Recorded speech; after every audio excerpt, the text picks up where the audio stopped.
Vâng, xin chào tất cả mọi người. Lại là Tổng kho gà rừng nha mọi người ạ. Đó, hôm nay thì Tổng lại có chút thời gian quay con gái F1 khá đẹp trai cho mọi người ngắm một chút đó. Gái F1 thì nuôi thì khó lắm. Cho dù mình đi học 3 năm về chăn nuôi thú y về, nhưng mà nói chung là áp dụng các biện pháp mà nuôi gà về dùng nó vẫn không hiệu quả mấy. Bởi vì là gà rừng rạc với gà công nghiệp nó khác hoàn toàn mọi người ạ. Đó, nên là cho nên mình phải lọc qua nhiều bước thì nuôi gà rừng rạc với F1 thì nó mới phù hợp mọi người ạ. Nếu chúng ta đạt được quy chuẩn tâm hồn một chút sau đó nữa rồi xem tập beta ca xin gì theo dõi thì hôm nay tôi tung cái củ trà ca mới này tụi mình nhận cho là cái củ thay bé xe kia nữa tụi nó cho là cái củ rùa xưa cái ti tụi nó này không có trở hồi xuống đầu thật ta thế đó tụi nó này đi nữa. Đó, nhìn góc nào đi nó vẫn đẹp trai.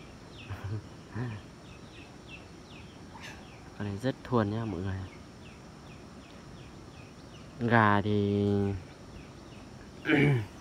cho dù nuôi đã khó rồi mọi người nhá, cái khâu nuôi đã khó rồi mà thuần lại khó nữa mọi người. Ví dụ nhá, cái con này ấy, nó rất là thuần luôn, nhưng mà chỉ cần để trong lồng nó một tuần thôi, mình quay lại thì nó lại quên mình rồi, quên chủ rồi. Đó, nó lại không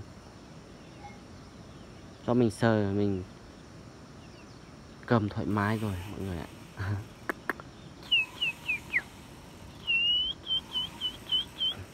Đó, cái cổ nó cái tia sờ đờ cái cổ Lucia mà chỉ dùng dị nó cái cổ Lucia này có sinh nữa là rùa o nha nung sư rùa o nha nung sư chỉ có chè lợi trả cá cho tụi chụp cố ở liền các cô này mà giờ dù chỉ mua cái liền dù có ta lý sư mà thế xanh theo cái tia đó.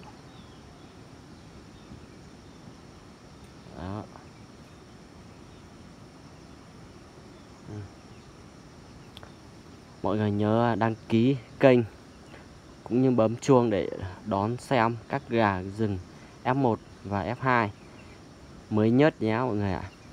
Và xem rộng của các con này nó như thế nào nhá.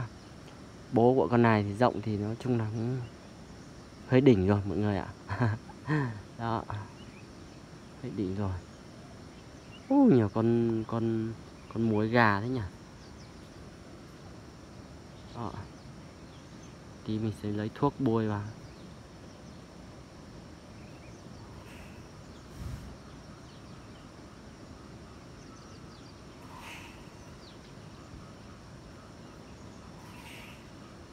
Còn con này là con thứ hai nhá mọi người nhá.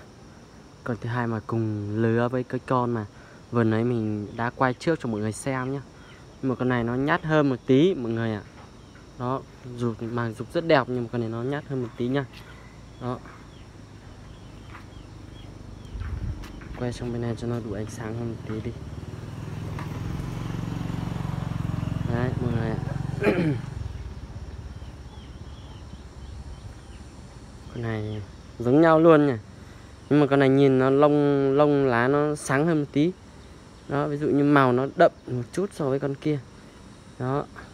Nhìn mặt con này nó bé hơn tí với con kia. Nhưng mà được cái nó lại nhát hơn. Nhưng mà không phải sợ. Đó. Nhát thì nó vẫn nhát một chút thế này thôi. Nhưng mà khi nào nó gáy thảo rồi, khi nào nó gáy thảo với lại là gáy thảo gáy cang sung lên rồi thì lúc này nó vẫn thuần thôi mọi người ạ. Đó.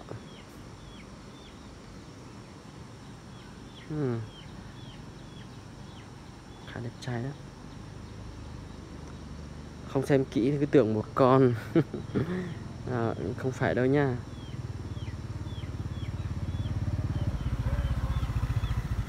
Ok, như vậy là mọi người nhớ đi đăng ký nhá. Nhớ đăng ký, subscribe, ủng hộ kênh của mình để đón xem các gà tơ này, gà giặc này, gà trưởng thành mới nhất nhé. Nhớ đăng ký nhá mọi người nhá. Còn bây giờ là mình sẽ xin phép kết thúc cái video này nhá. Xin chào và hẹn gặp lại mọi người trong clip tiếp theo. Bye bye.